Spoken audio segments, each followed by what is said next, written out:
The following Ask the Expert show is a paid advertisement program provided by Cassill Motors, and airing of the program is not to be considered endorsement or recommendation. The opinions expressed are those of the host, guests, and callers, and not necessarily those of WMT or Clear Channel Media and Entertainment.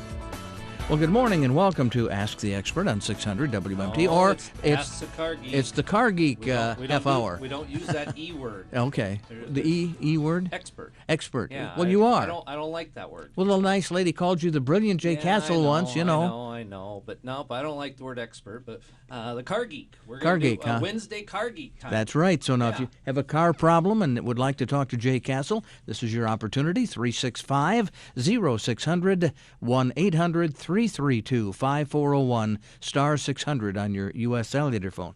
So what's going on? We have you know so much about cars. It's really amazing though when you stop and think about it because I don't know that much about cars. I get yes, lucky. you do. I get lucky. No, I wouldn't say that. I think you pretty well know. I did make a mistake on Saturday. You did? What was that? Yeah, I did. I had a person, good caller, call in asking about, I think it was a Model A, Model A or Model T, and he was asking about the two levers. He had just got one and which one did what, and I told him wrong. So the throttle is on the right side. Oh. And the spark advance is on the left. What was the difference between the Model A and the Model T? Oh, don't ask me that. We'd have to ask Larry Jensen. Oh, that's probably true. Okay, there you go. Let's take a He's call. the one that straightened me out. Good morning. Would you like to talk to Jay Cassill? Yes, thank you. Well, Great. you go right ahead. For you? Well, my son's looking at buying a F-150 2011 Ford pickup. Perfect. And the thing has a salvage title. Uh-huh. My question is, how much does the salvage title delete the regular price of a vehicle that hasn't been salvaged? Well, that's a loaded question. The rule of thumb has always been 30 to 40%. But, and this is a big but here. The salvage title, it depends on what the unit is and how it was repaired. What type of damage it had. There's so many different factors that flop into this deal. I've seen them where I've had a salvage title that was so minor it shouldn't have been salvage, and then the repair was done properly, and it was a common car, so it's not it wouldn't affect it that much. You get into a Lexus, a Cadillac, something of that sort, then that's where that 30 to 40% starts coming in. But like I said, the one major thing on salvage title is how was it repaired? Who repaired it? How was it repaired? I've seen some stuff and actually done some stuff that I feel was better than when it was put together from the factory. So okay. It really depends. You really have to. It goes back to what I talk about on buying any car, on having it checked out, having a mechanic check it out, or maybe you're a mechanic yourself, but looking at the car, going through it. Are you buying it from a private individual or from a dealer? Yeah, it was a private individual that said that he had the vehicle about a year, and when he bought it, they had repaired said they hit a deer, so it was like the grill, front fender, hood, front end. The boys looked it over. They crawled under. They said there wasn't any frame damage, that they could see. And right. The big thing I got. What's book value on the truck? Have you looked at NADA book? I think book value was about what he was listing was about 28,000, and then he was asking 19,500. Okay, that scares me. But that's. I think that was retail at 27 or 20. Right, 27 and at 19,500.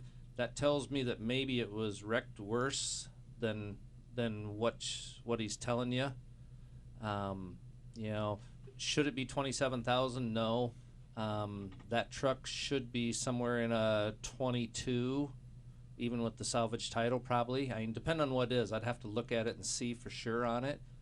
But when it's really, really, really cheap, that scares me even worse.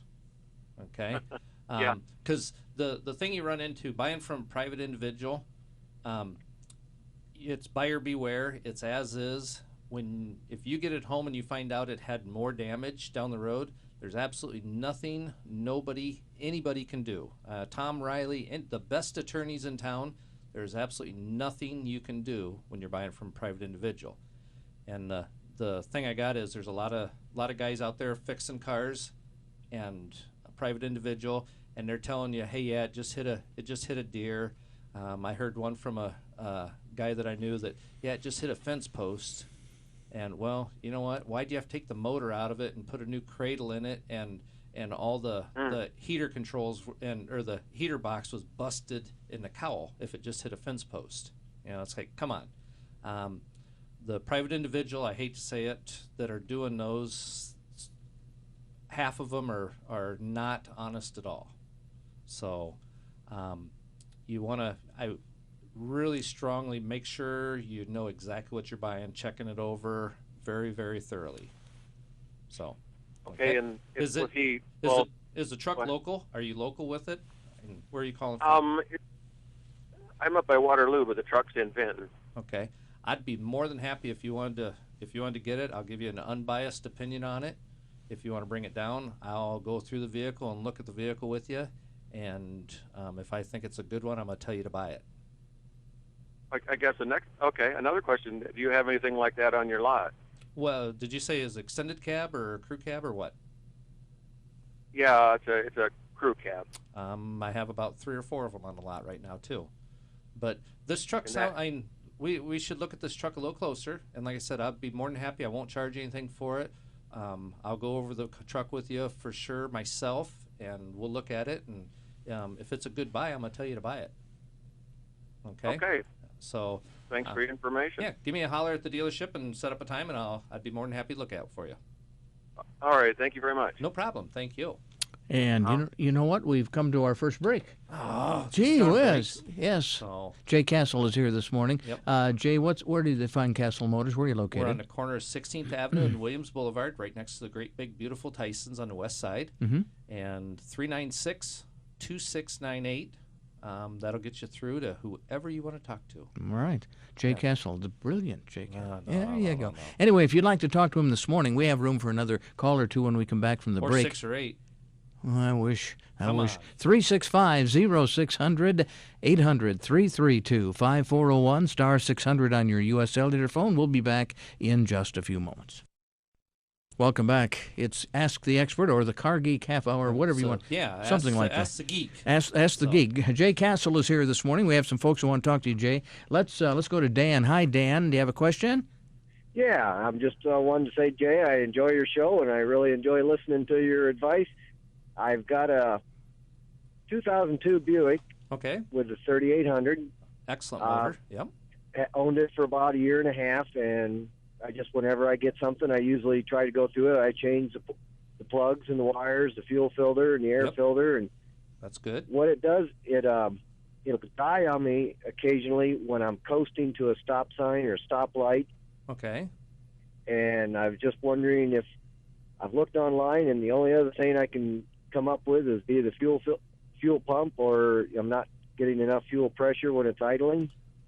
I would be looking at fuel pressure, putting a fuel pressure gauge on it and monitoring it. Is it dying all the time, or is it just intermittent? Intermittent. It's very sporadic. Okay. Let's be looking at vacuum also.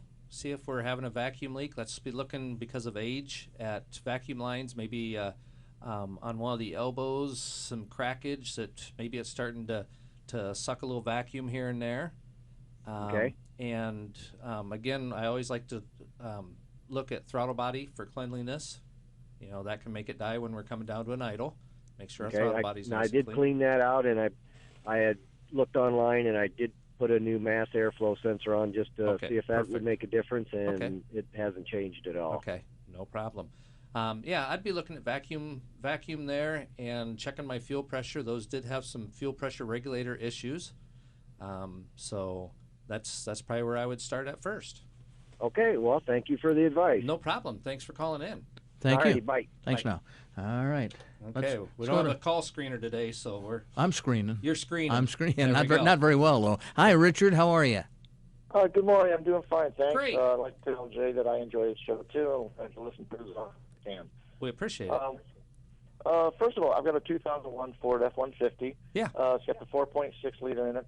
It has the gas mileage is atrocious. Yep. I don't get any indicator lights on or anything like that. I've changed the air filter on it, and I've put in fuel injector cleaner, in the gas, and Right. changed out the plugs. Any ideas where I should go? What kind of mileage are you actually getting?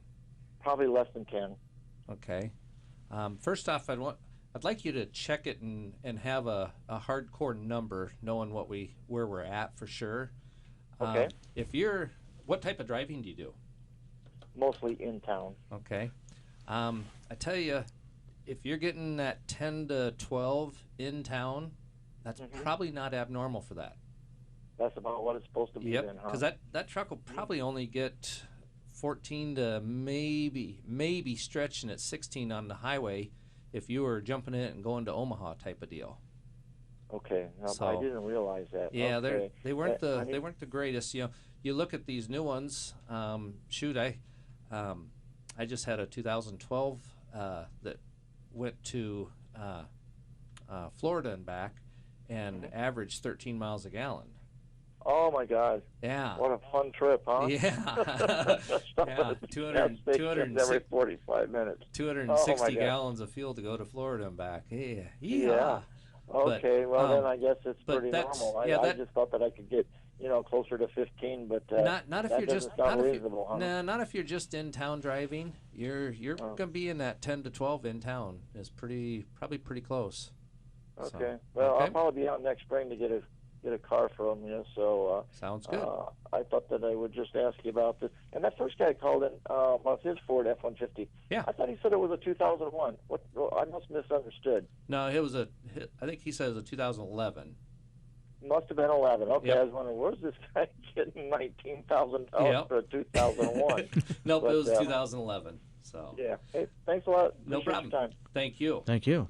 We got another call. Let's Looks see if we like can work maybe. this in real quick, huh? Okay. Let's do it. Good morning. Would you like to talk to Jay Cassill? Yes, I would. Great. I've got a 2003 Suburban, Okay. and I'm getting a warning light, RFA1 battery low. Okay.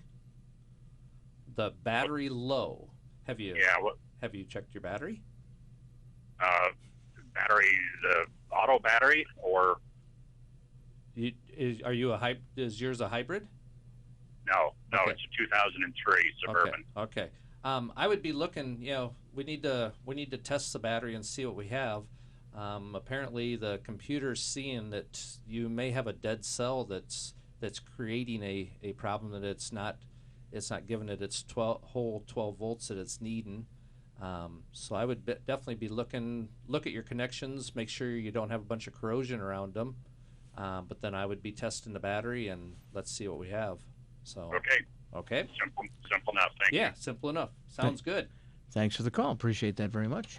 Jay Cassill, my guest this morning, and we're just about out of time. We Oh, only have a couple man. of minutes left, so Yeah, but we're having fun. we're having fun. That's Yeah, a good thing. we always have fun when I'm with you. Well, hey, listen, I appreciate that, and I've got a quarter for you after the show. Quarter. A quarter. Wow. Not much, huh? Yeah. All right. Well, that's all I can do.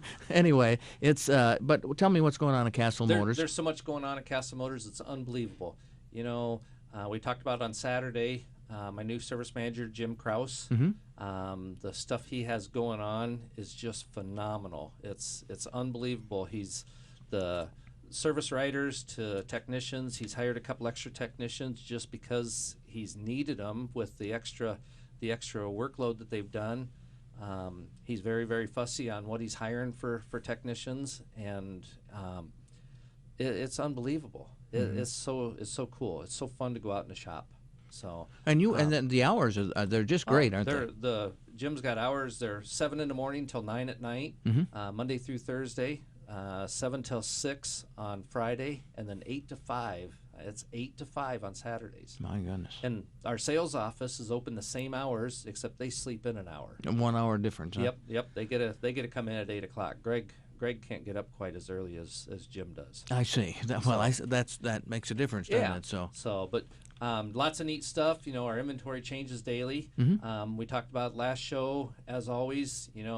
Our lifetime engine warranty. We have 2013, 2014 stuff, 2009 model vehicles. You have all kinds of models, don't you? Lifetime engine warranty. Right. It's free lifetime engine warranty with the car you buy at Cassill Motors. That's Cassill Motors exclusive. How about that? Yeah. You can't beat a deal like that. Yeah, and it's fun to work there. Yeah, it sounds like it. I bet you really. It is a blast. Yeah. I love to go to work every day. Where are you located, Jay? We're on the corner of 16th Avenue and Williams Boulevard Southwest, right next to the great big beautiful Tyson's. And 396-2698. And during the week, the beautiful Shelley will put you through to whoever you want to talk to. How about that? So stop out to Cassill Motors. Are you there today? I'm there all day today. Hey, that's a good. See me. Come out and see Jay Cassill today. Sounds great. All right. Thanks much, Jay. Thanks. See you next week. Bye.